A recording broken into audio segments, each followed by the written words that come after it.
Imagine playing a simple game of hide and seek, a harmless childhood pastime, only to realize too late that you're not the only one hiding. Before we begin, picture this. You're tucked away in your perfect hiding spot, you're holding your breath, and suddenly, you hear footsteps slow, deliberate coming toward you. Even though everyone else is upstairs. Tonight, we re-diving into two terrifying true hide-and-seek stories that prove innocence can turn into horror in just a few seconds. If you're brave enough, turn off the lights and listen closely, because these stories are real, and they still haunt the people who live them. The first story takes place in an old family home during a reunion. A big group of cousins decided to play hide and seek to pass the time. The narrator wanted the ultimate hiding spot and chose the attic, a place they had never dared to enter before. The wooden ladder groaned under their weight, and as they stepped inside, the air suddenly turned colder. Dust danced in the slivers of light breaking through the roof, and the entire room smelled like old books and forgotten memories. They ducked behind a stack of boxes and settled into silence. Just then, they heard something soft breathing. Not their own. Not the sound of footsteps approaching the attic. It was already there with them. The breathing grew louder, shakier, as if coming from someone just behind the boxes. The narrator whispered a quiet, "Hello?"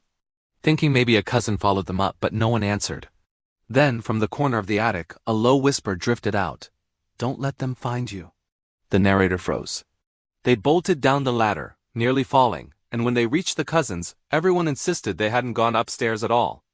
Later that night, the entire family heard heavy footsteps pacing across the attic floor, even though everyone was accounted for. The grandparents revealed that years ago, a relative spent a lot of time hiding in that attic, until the night he died in the house. That attic door stays locked now, and the narrator swears the voice was inches from their ear as they ran. The second story happened during a sleepover at a friend's house with a huge basement that made the perfect setting for hide and seek in the dark.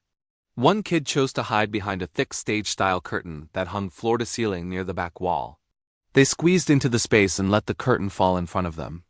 A few seconds later, they felt someone step in behind them, slowly, quietly. They didn't turn around because they assumed it was another friend trying to share the hiding spot.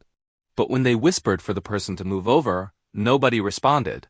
Instead, all they heard was slow, controlled breathing, like someone trying their best not to be noticed.